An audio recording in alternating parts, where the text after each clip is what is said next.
You announced today that you won't be running for the Senate. What are your goals going forward? Well, my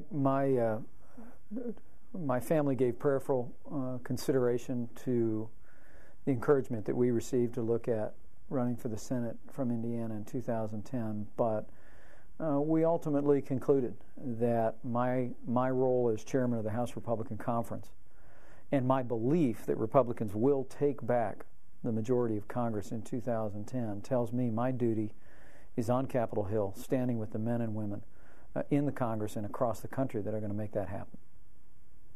And how would you describe the current state of conservatism in this country? Well, I think that I would describe the state of conservatism as in the ascendancy. The American people are in the midst of a great awakening.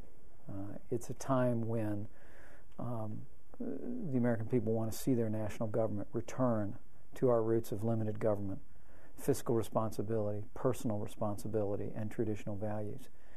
And like no other time in my lifetime, those mainstream, common sense, common values that we describe as conservatism across this country are on the rise, and I believe they're going to propel a real renewal in 2010 and again in 2012.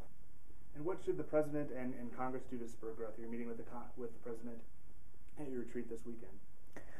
Well, while we look forward to hearing the President's ideas at the State of the Union and also in our meeting later this week, but I hope that the administration and Democrats in Congress don't return to the economic policies of the last year, the borrowing, the spending, the targeted efforts to bring about economic growth. I mean, it's clear the economic policies of this administration, this Democratic Congress, has failed.